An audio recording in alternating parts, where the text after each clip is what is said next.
Hello, everyone. Welcome back to another episode of Star Wars Alliance, your home on the Geek Ultimate Alliance podcast network for any and all things Star Wars. I'm your host, like always, and actually, now that I think about it, I think, Clay, you had the intro, so I'm sorry. I do apologize. No, I think you had the opener. That's what we literally just discussed. No, now that I say it, I'm fairly certain I said it last week. No, because one thing that if you are listening to this when this actually drops, you should also know that our review for Beware the Nameless has already been released alongside this episode, and I did the opener on that one. So it's technically your turn. So you're good. You're Fair good. point. You're Fair good. point, good sir. Anyways, how are you doing today? I am doing surprisingly well. It is getting pretty close to like uh, uh so if anybody doesn't know that I got a new job in the comic book industry. I am a part of the basically distribution side of the comic book industry now, and it is my job to make sure that the rest of the world knows what comics are coming out and all of this stuff. And so it's a lot of data entry. And in order to go live, like we do here technically, but for our catalogs and things like that to go live, every piece of that data needs to be perfect to a T when uploading it to our system. Otherwise, the smallest space or abbreviation or comma or period, like the smallest thing will cause that catalog to just not go live. So for the last 3 weeks, I have been combing over this massive spreadsheet and looking over every single thing. I finally got the spreadsheet back to me today, and I was like, this is the first time I'm doing this. I'm going to feel so good. It's going to be basically perfect because I know I did a good job. And there was red highlights everywhere, and I was like, crap. But I think I did pretty well. And it's so weird. So I am 32 years old. I have never been in I guess corporate America office space, if you will. So like the lingo, the jargon, the email etiquette is all new to me. And so it's just like, oh, I can't just talk to you like this. I have to think about how I'm going to talk to you because I've never met you in person before. I don't know you like that. And I have to act like I am, somewhat professional. And I've been doing this for however long, even though it's only been literally 3 weeks. That's what I don't it's very fun. understand why high schools don't teach how to write a professional email. Like anything. Like I don't work with customers, thankfully. Well, okay, I do, but like it's on calls 90% of the time. So I don't really ever have to write like a email. Like Matt gets like 200 emails a day and has to respond to like 25% of them, and that's just the non-junk ones, by the way. Yeah. He has a program to filter everything else out. But like I went on maternity leave. I had 6 emails that actually required my attention when I got back. I was gone for 12 weeks. I was going to say, you were gone for 4 months and all you had was 6 emails? I don't get emails. Like 90% of my communications on Teams. So, yeah. But y'all don't come to hear us talk about business. But we like starting out talking about each other's like day and stuff. So, we do have some news. Unfortunately, we're going to start off with the not so good news. The fact of the matter is that life comes to an end, and unfortunately, James Earl Jones passed away this week. And it's sad. Do you know what's crazy about this passing of James Earl Jones? He was 93 years old. Mm-hmm. I had no idea how old. I didn't know he was that old, for one.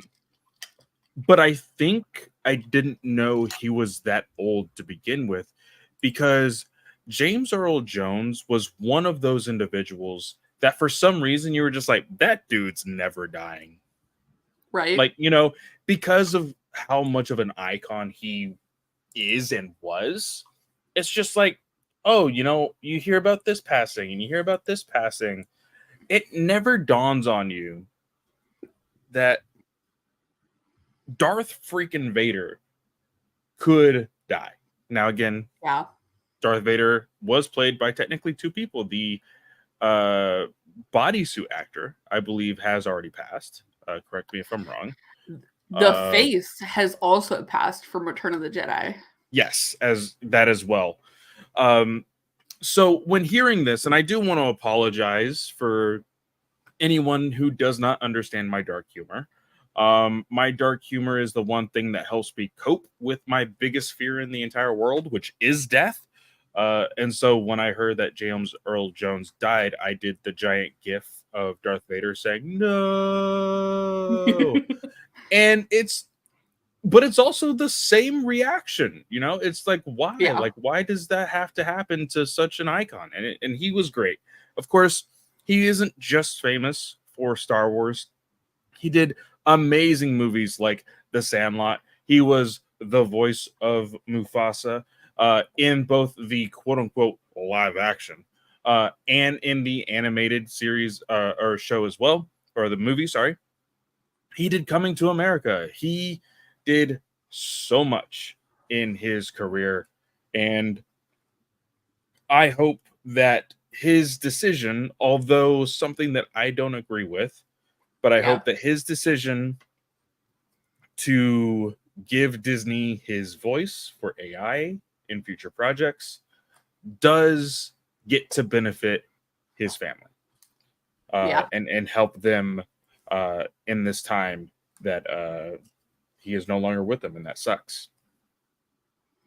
Yeah, it's really sad. I haven't seen stuff like Coming to America, but his voice is just legendary. Like Lion King, Darth Vader. Like, I mean, he's portrayed Darth Vader in so many different projects: Rebels, Rogue One, obviously the original trilogy. Like, he was incredibly stunning, and an incredible voice actor. So, yeah, we will miss you, good sir. But obviously, like Clay said, your voice will live on, and I hope it truly does benefit a lot of people.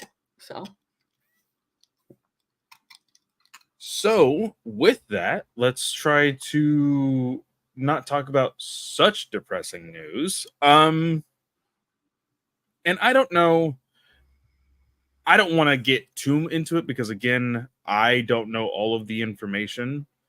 I know that there has been a lot, again, when is there not a lot of Star Wars drama on Twitter, unfortunately, or the internet in general. But guys, if you are seeing, there is a big like email blast slash like, I don't know what you would call it, going around and making its way around. I've did a very quick glance at it, and I felt, hey, this is part of the Star Wars fandom that I am particularly not really knowledgeable of as far as like the nitty gritty stuff. I do know there has to do a lot with like YouTube channels, demonetization because of the harassment and everything else that's been going on in the community. And I was like, hey, I'm probably going to stay as far away as I can with this. But I don't know if you have anything else to say about that at all. So basically a podcast. I did find out it was not Star Wars Newsnet. Okay. But a podcast, Star Wars Explained, had no idea who started it, but they agreed with it and were like, hey, I'll retweet this. And Star Wars Explained is probably one of the most followed positive Star Wars people, Star Wars accounts on YouTube. Yeah. And basically it said, hey, these 3 accounts, and I think it was Geeks and Gamers and 2 other people, are constantly harassing people. They're using bullying language. They're using the R word. I think they use the N word. And then making like transgender jokes, like basically just insulting a bunch of people. And we'd like to see them demonetized. They can still keep publishing, but YouTube, please stop allowing them to collect money for this. Mm.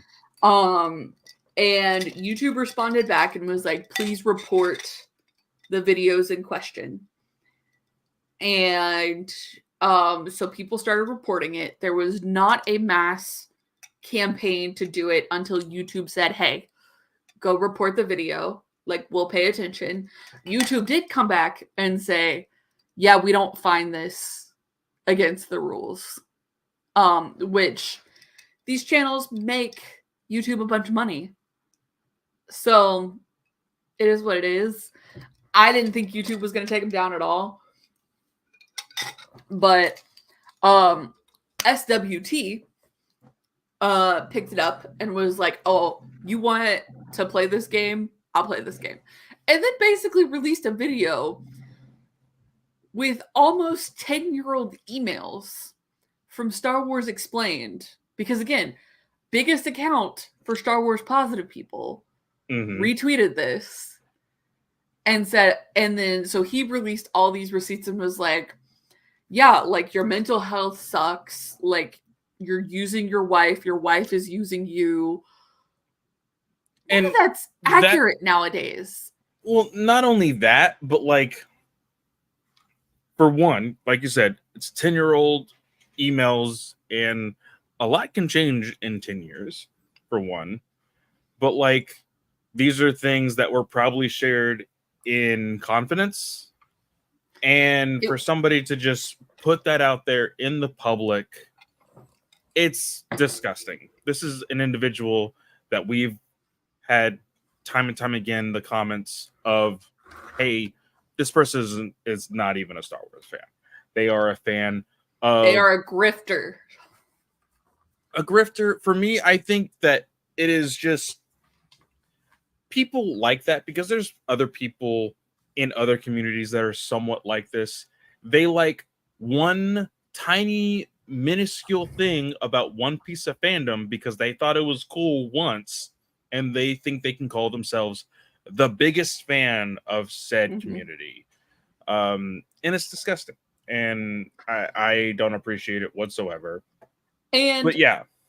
Like, and you can say all day long, like, oh, we're not doing this. But when we can literally pull up videos where you're using transgender jokes and you're using the R word and you're literally like, poor Molly. Molly has been so sexually harassed. And like, people will super chat these guys and go, yeah, like, I would do this to her. And then that super chat is published on your video. Like, you agree with that. Like, you're literally agreeing with that because you're publishing it on your video. It's not cool at all. And it's like you said, unfortunately, when it comes to the revenue that is just pushed through these very large accounts on just anywhere, not just YouTube, but on TikTok, on Instagram, anywhere that has that ad revenue building up for not only the account that it's for, but of course the actual company, that being YouTube, they're not going to do anything about it. This benefits them in some capacity. And we see this all the time, unfortunately, specifically now on Twitter with all the stuff that's been happening there. And it's very unfortunate. And I wish that we did not live in a society that says, hey, hate is what gets you paid and benefits you the most and all of these disgusting things. I wish our life did not revolve around it, because we have seen some great, beautiful things come out of the Star Wars community. and it just gets a small little inkling of like, hey, this is what happened in the week, but like, hey, let's hate this person and laugh about it and all of this other stuff, and like it's disgusting. Yeah. And like, I'm not saying like I just wish we could ignore them, but unfortunately too many of the general audience pick it up and go, hey, like, this person said this, like, is this accurate? Like, if you just gave stuff a chance, but like, also just ignore the haters. Again, we talk about it all the time, but don't watch stuff you hate. Like, it's not worth it. Yeah, it really, really isn't. But I just wanted to bring that up because I know that although I am in a very small part of Star Wars Twitter, for that big of drama to finally hit my side of Twitter, I know it'll most likely hit some very general audience members that may appreciate something of Star Wars. So if people are like, hey, what is this? There's some information about it. Now, looking back at some more news that we have to talk about, did we want to talk about this cover? Yes, we do want to This talk book? about this cover. Yes, the book cover. It is the final art for The Wayseeker. Of course, this is the book that takes in the past 10 years before the 10 years Acolyte. before the Acolyte. This is written by Justina Ireland. And you had said in our Star Wars chat, where was it? You said that the Mando book that got canceled never made it this far. And remind me again, because I know we spoke about it very briefly. The Mando book that was announced, it was after, of course, season 1 of Mandalorian, correct? Yes. Run that by me again. How did that process go? When was it announced? And who was even supposed to be writing it? Oh my gosh, I literally just lost his name. It's Shadow the Sith guy. Oh, Christopher, Adam Christopher. Yes. Yes, Adam Christopher was supposed to write it. And that's how he then picked up Shadow of the Sith. Very nice. I think it was announced at New York Comic-Con. And then got canceled like 3 months later. Okay. So, and it had like the Mandalorian, and it was supposed to be like a gap year story basically between season 1 and season 2. And they never really got a title. And it just had the Mandalorian logo on it, and like the Mandalorian, a story by Adam Christopher, I think, on it. So it never even got to like temporary art phase. I would really love to talk to, I think both or either, Michael and Tom, about the days prior and after the announcement of the Acolyte show, when it comes to this book in particular. Now, there is technically still another book that's supposed to be releasing in the era of the Acolyte. Yes, the Jackie and Jordan novel. Exactly.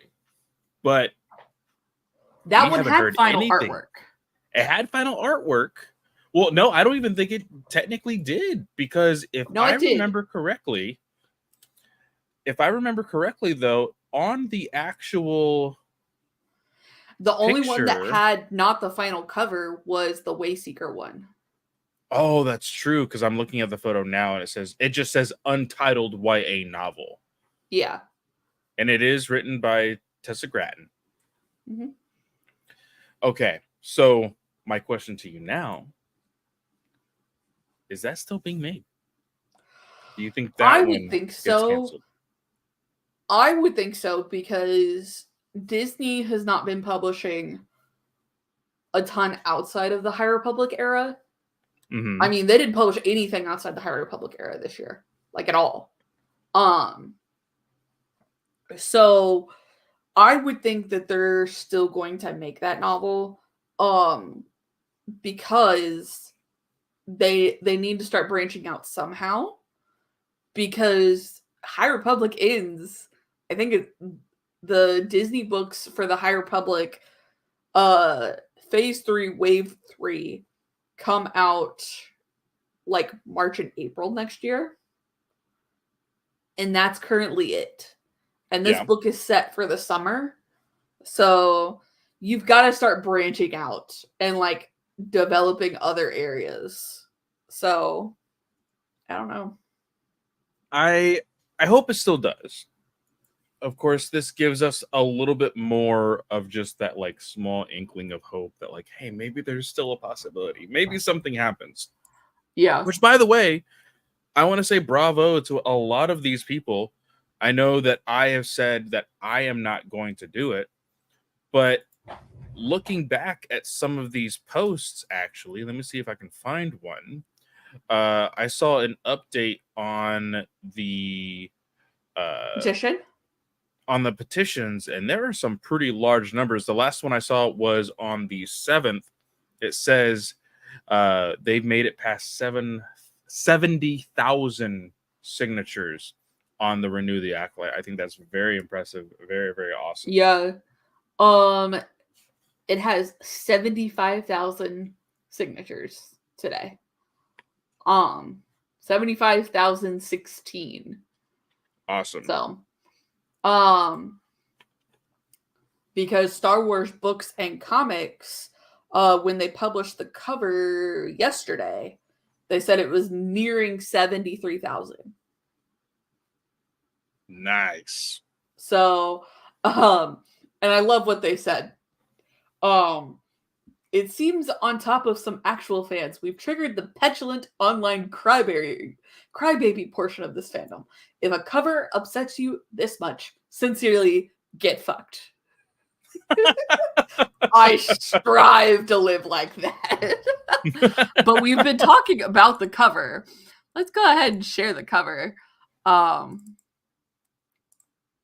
yeah. You got it? Yep. So it's basically the original art that we saw, a little bit cleaned up. And it's not the best looking cover. Like, it really isn't. But Vernestra looks great. And I have to wonder if Moss said no to being on the cover, so they manipulated her face a little bit.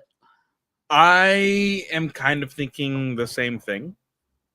Because it looks like her, but not really.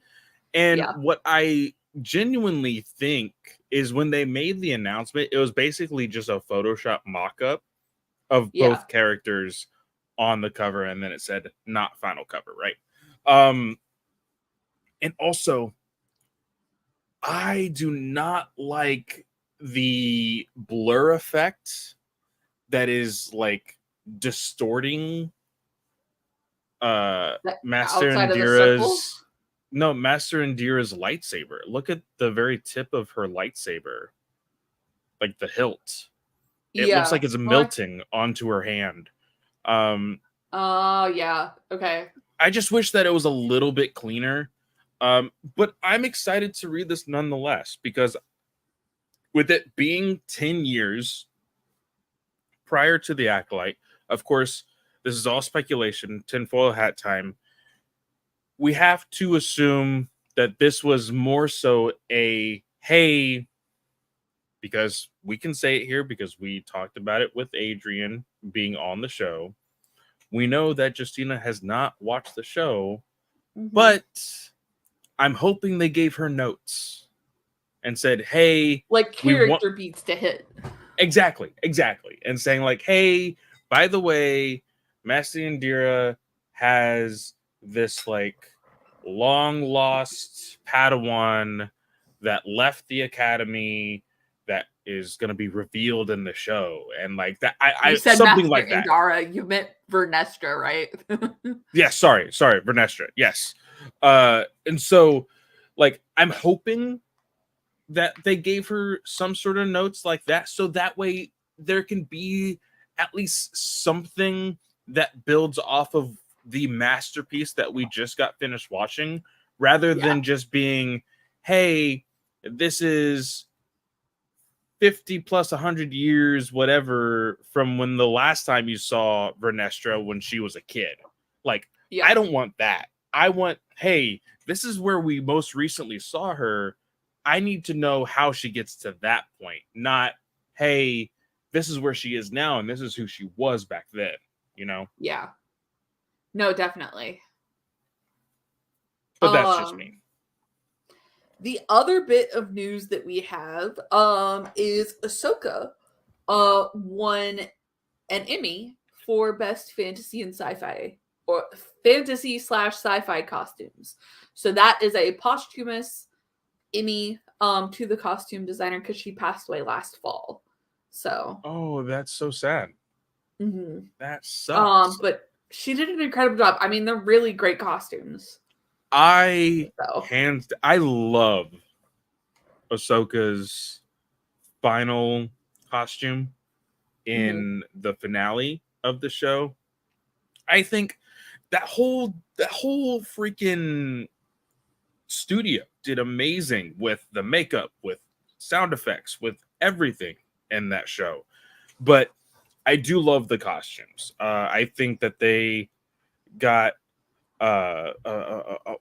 Ezra's like costume, I feel like was really, really great. It looked raggedy, so it showed age with him like being out in the middle of nowhere and stuff like that. So I loved all of that. I think that they very well earned and deserved that Emmy, and I think that's very, very awesome. Yep, for sure. The only other thing is that Jon Favreau, when talking about the Mandalorian and Grogu movie, and this is from the DCL blog, so Scott Sanders, and Jon Favreau said on rewarding the viewers of The Mandalorian in the Mandalorian and Grogu movie, part of what we're setting out to do is to have something that rewards people who have been with the show since the beginning, been with Star Wars since the beginning. I don't know how I feel about that, especially that last part. Luke Skywalker is going to show up. Like, that's what that means. It was, hey, do you remember when everybody was talking about The Mandalorian at the very end of season 2? Can we do that again? And that's what they're going to do. What if it's the trio? What if it's not just Luke? I am probably going to be really pissed. And it's more so like, we all know, because he doesn't hide it whatsoever. He literally said it in his interviews for his next movie in the MCU. Harrison Ford was like, I like money. If you pay me, you can do whatever the hell you want. Like, is essentially where he's at now. Yep. In life. I mean, the dude's 81 or 81 plus. Like, exactly. So if they want to AI the crap out of his body and face and doing all that, he's like, if you pay me, go right ahead. Carrie is a different monster altogether, because we know that her daughter has been through a lot of online stuff as well. And we know that she's kind of voiced her, not disdain, but like, yeah, I understand that my mom was a part of this thing, but I also know what my mom's opinion about this whole thing was.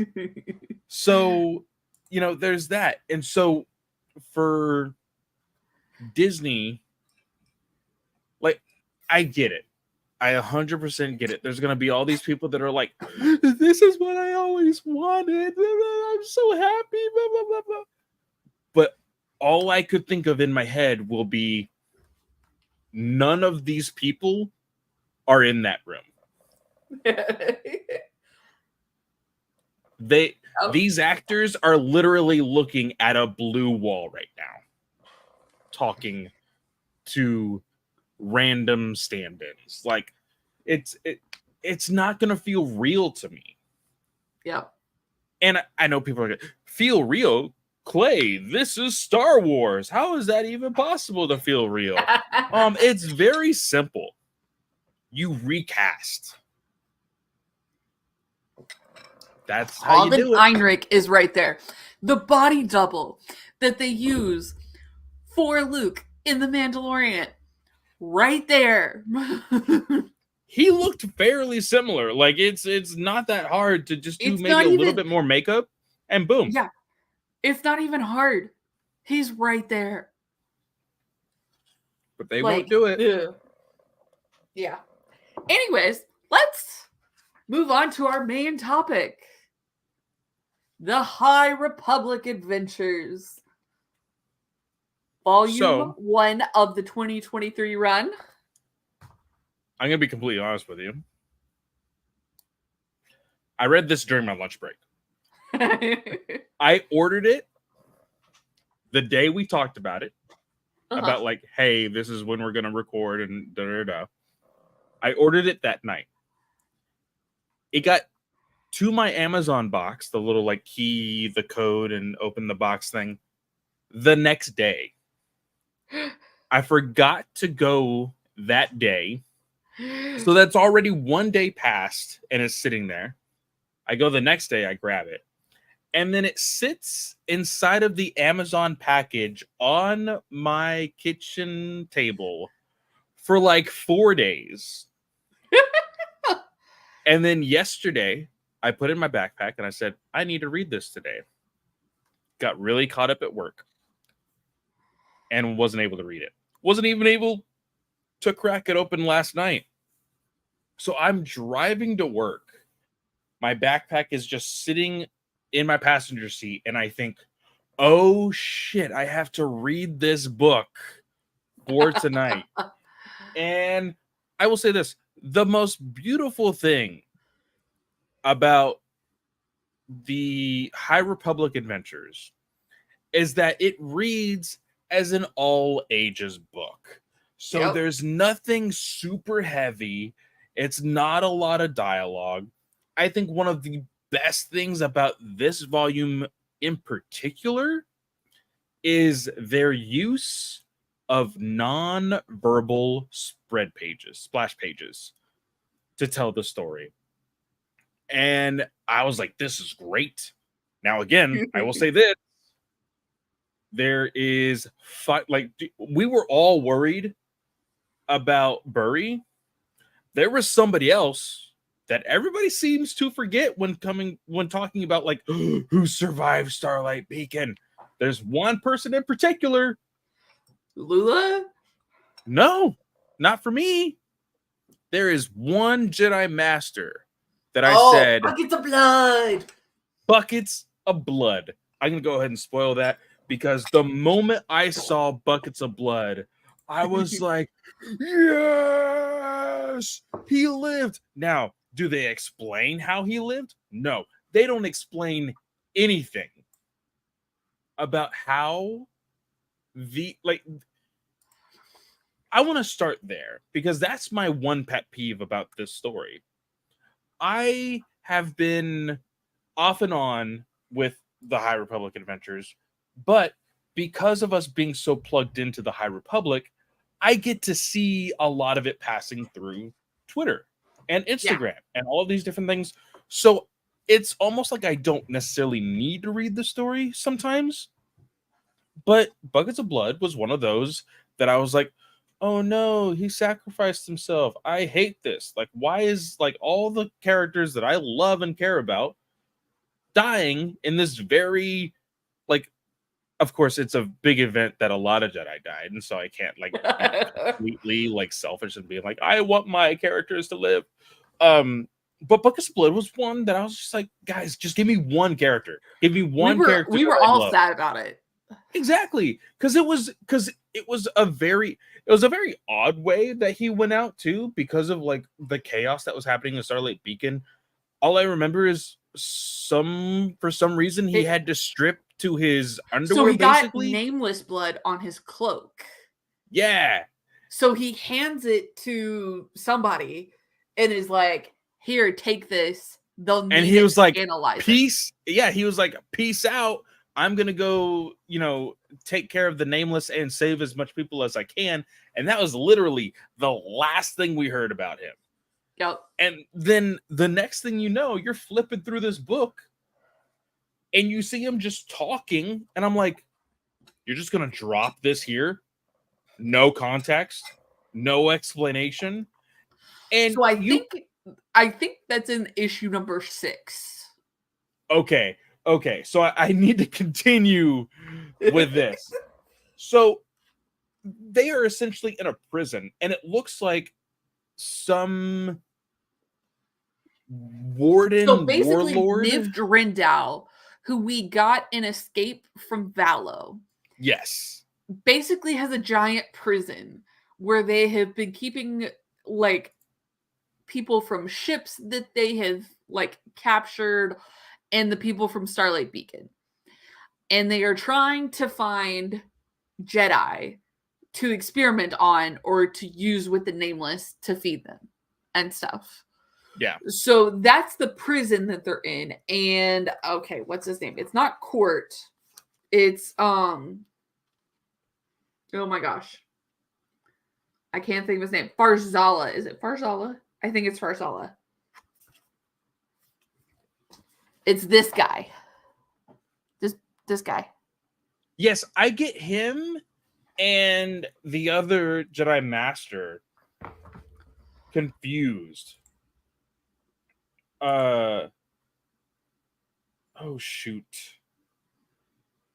Because what's his name rescues him at the very end. The one that I always get confused with. He is Jedi Knight Farzala. Farzala, yeah. Okay, yeah. so I got his name right. Yes. Yeah. Farzala and Buckets of Blood were the two Jedi who stayed behind. Yeah. From the comic to try and help the people in Starlight Beacon. Yes. Mm-hmm. Everybody else got to safety and took the younglings from Starlight Beacon off. Along with Lula, because she was protecting the entire crew. So yeah. So I think what happened to them is talked about in issue number 6, based on what I've seen on Twitter. Cool. Good to know. Just a shameless plug for Ryan. You can also read his comic reviews, which have a great summary of what happens in each issue on them. So I always like checking out his reviews once I have read the comic or book. I loved this volume. Just kind of going overall and everything. Yeah. I love the story that it tells. I think how they've figured out a way to get Lula to not withdraw from her Jedi parts, but like the amnesia that she has. I kind of dig it. I kind of dig this that idea trope here. I had while I was reading it. I was like, oh, so she's gonna be able to have her cake and eat it too. But it's not really that at all, because she has lost a part of herself. Now, again, I say lost a part of herself, but I think now she is more whole than ever. It's very contradicting in the thought process, because I love how I love the reveal, by the way. How Zine is like, about to take this person's head off. Yes. And then she's like, oh, hold up. Wait a minute. And then it's Lula. That was great. I loved that. And then you're like, this is why I'm glad that we review the volumes and not the individual issues, because I did get the initial first issue when this came out. And I was like, what the heck, man? I'm sorry if you can hear my baby in the background. Very vaguely, I think it'll be fine. I think Matt's trying to put her to sleep at this point. So I read the first issue and I was like, what the heck? This is too quick. Like, yay, I'm happy Lula's alive, but like I don't like that she's back this quick. Like I wanted like some more build up to it, I guess. But then the second issue really builds that up and like showcases what happened. Yeah, it the second issue was all about, well, what happened? And I do like the biggest thing about the High Republic as a whole is making it relatable as fuck when it comes to trauma, when it comes to emotions, when it comes to identity and things like that. When you're thinking, how could a bunch of aliens have anything to be like me? And then you read stuff like this and you're like, holy crap. And it's the reason why the High Republic has gotten the praise that it has. And here, Zine is very, what's the word I'm looking for? She's very cautious with having, like, being able to bring this up. She's like, hey, if you're not ready, that's totally fine.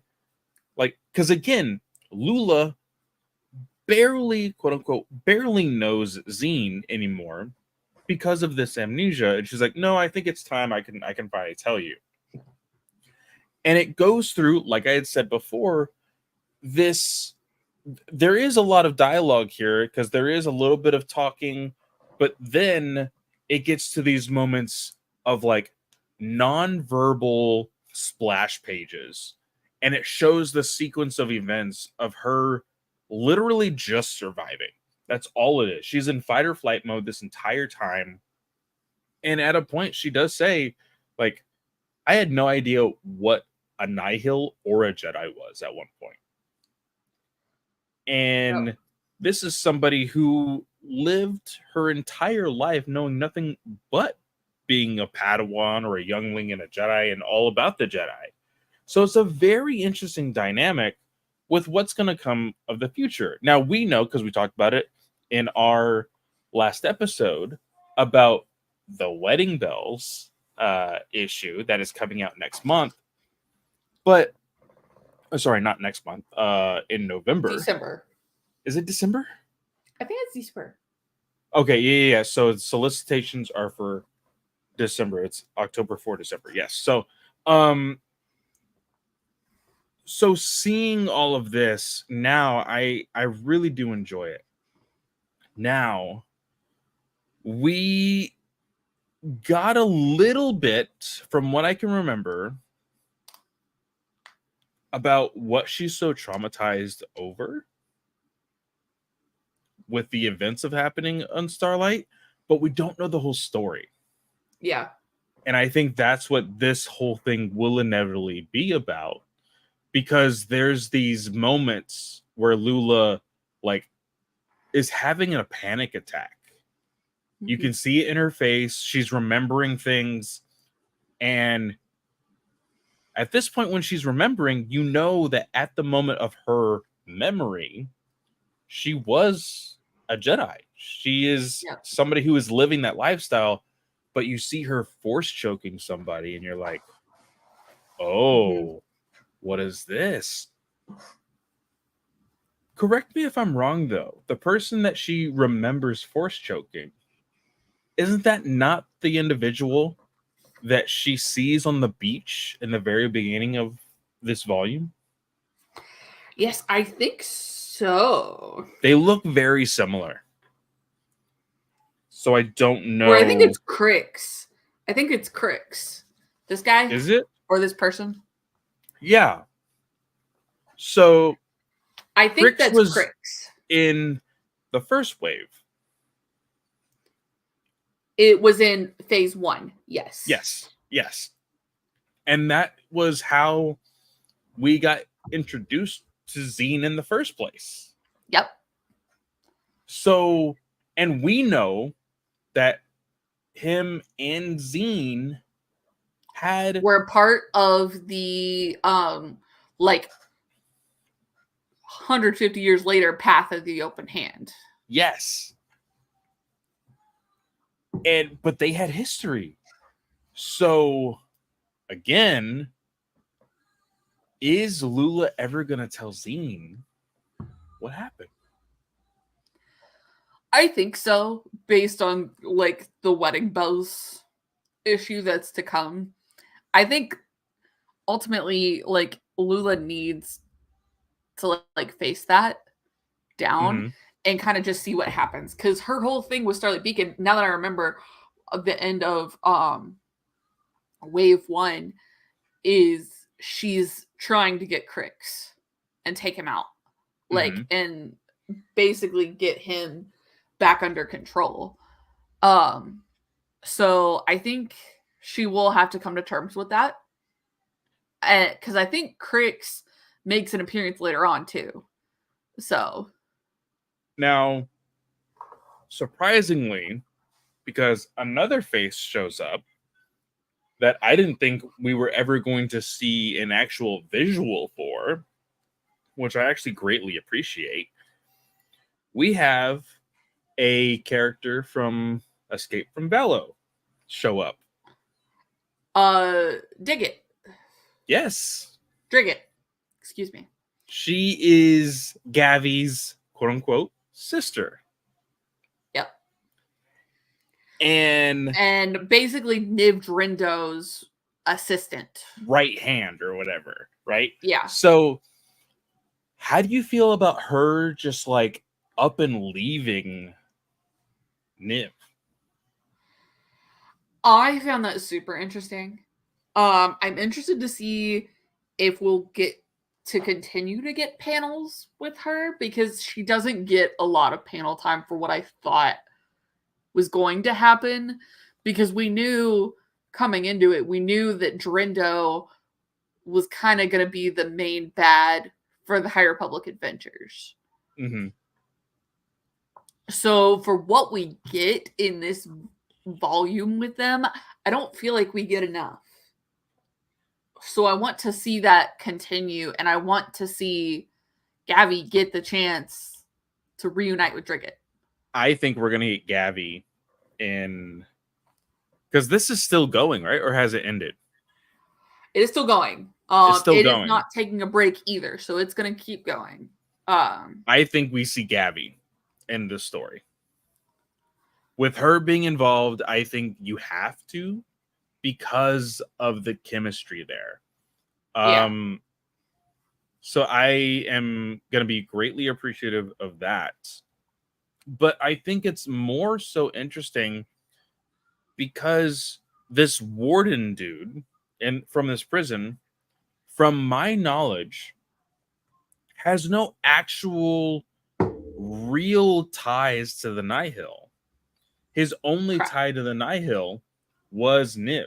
And he quickly turns on that near the end of this book, and he talks to Drinket. He goes, "Hey, little lady, like, you either stay here and die, or you can come with me, and we'll do whatever."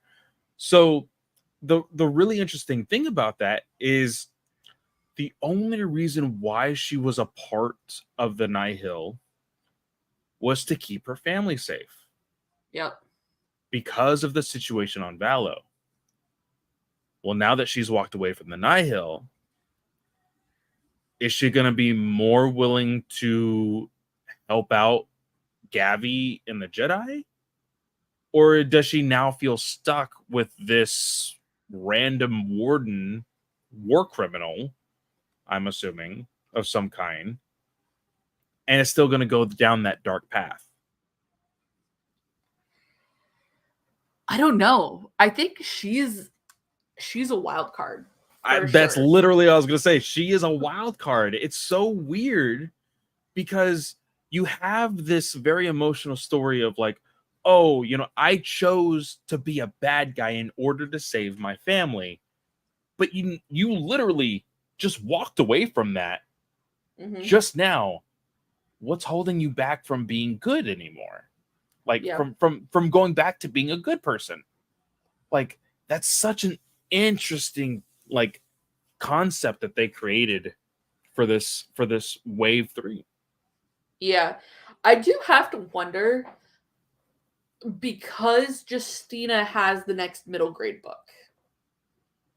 Ooh, that's Are true. we going to see Gavi ever again? Or is he, or like you said, are they going to show up in this comic?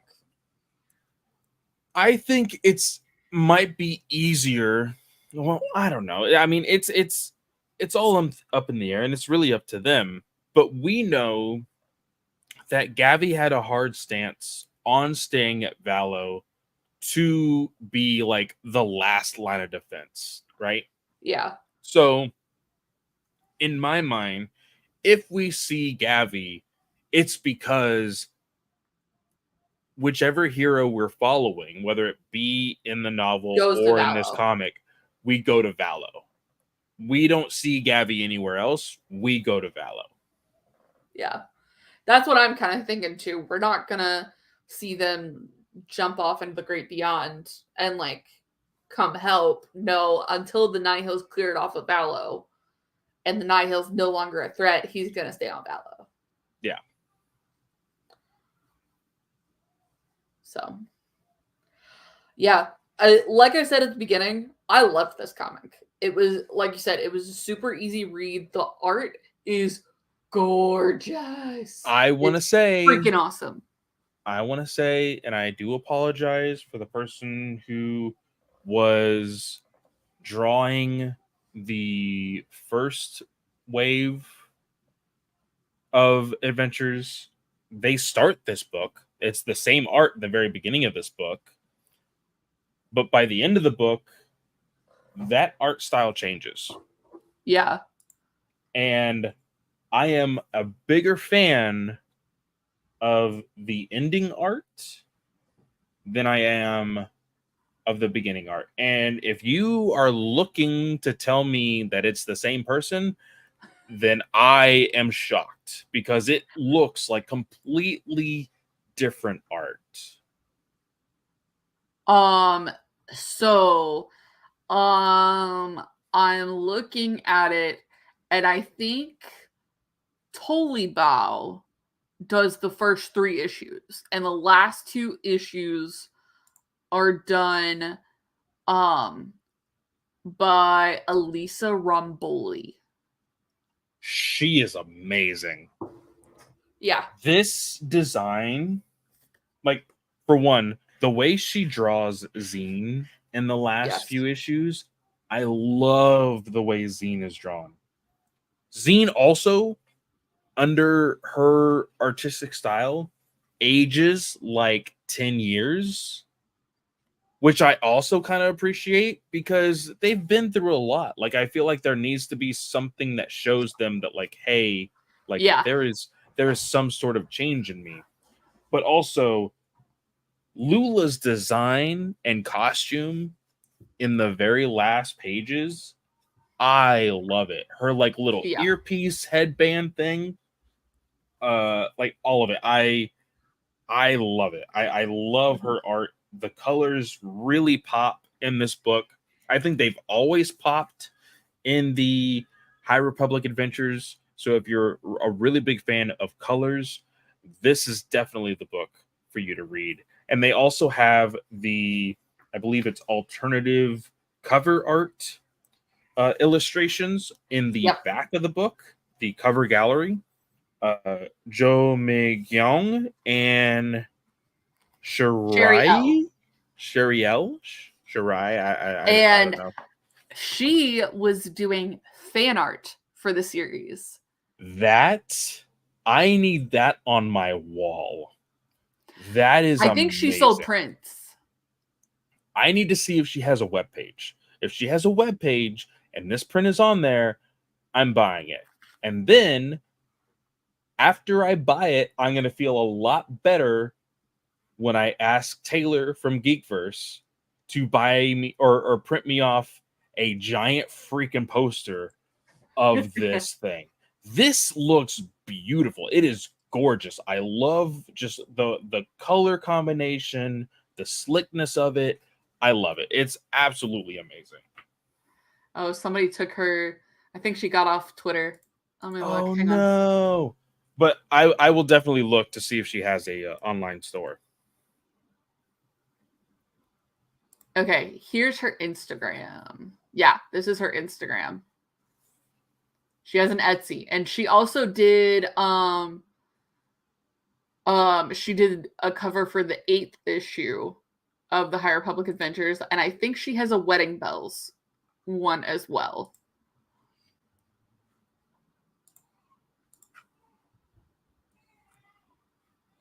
I'm going to share my screen, so if you're on YouTube, you can see.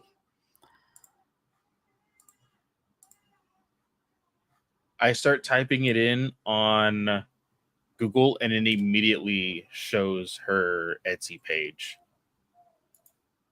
Yeah. So there's her issue number 8 cover. Oh, she has enamel pins. Ooh. It's of Ahsoka, Obi-Wan, and Anakin. These all look great. Yep. Oh, I can't spend money. Stop it, Clay. Exit out of this. Hurry, hurry. Abby's going to kill me. Okay. We do not have the money to do that right now. But yeah, all that to say, absolutely amazing work on this graphic novel or this volume 1. Guys, you can pick it up today digitally, physically, wherever your local comic book shops are, Barnes & Noble, anywhere and everywhere. I highly recommend it because, like I said, it is an all ages book. I think anybody can read it. It's really, really fun. And I love books in the comic genre that lean heavy into the art. And this is that book. Because, like I said, there's a lot of pages that have very minimal dialogue that uses the art to share the story. And it's absolutely beautiful. But with that being everything that we have to say about this book until we start just going in circles about how great it is, you can always find me at Fanboy Clay on Twitter and any and all social media. I'm more active on Twitter. Recently been doing a lot of stuff with the community of Marvel Snap. So if you're into that, please follow me. It's been a lot of fun and a very fun journey.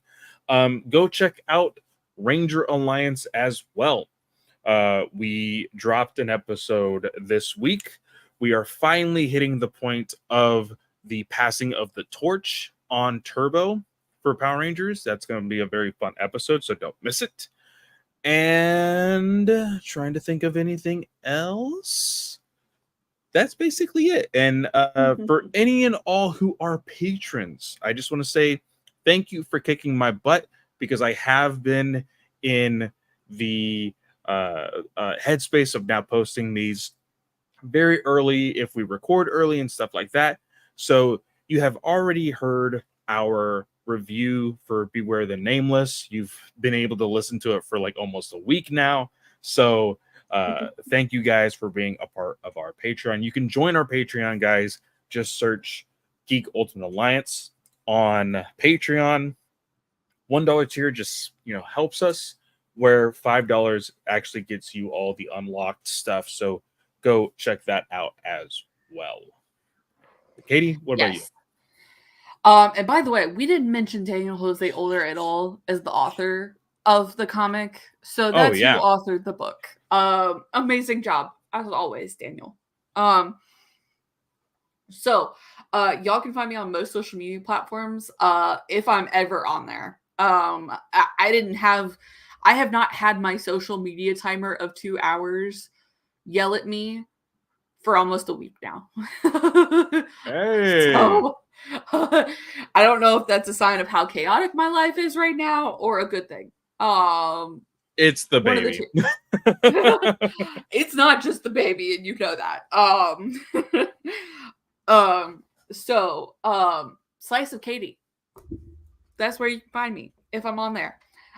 This show you can find on Twitter is at Star Wars Alliance, not the 8 and the war is very important. Don't forget it. Same username for the email. And then you can shoot us a text or a voicemail. It is 830-538-4828 because we're really bad at putting the banners up on YouTube. So I'm sorry. Here it is. I have the phone right here, guys. It's right here. So I'm waiting. Lonely. Yes, it's feeling very lonely. I am waiting for your voicemails, for your text messages. And I think I'm actually going to start keeping this phone at my job in case you guys do give me some voicemails and text messages. I can actually vet them way further in advance at my job real quick rather than trying to vet them literally right before the show. So, check us out and there.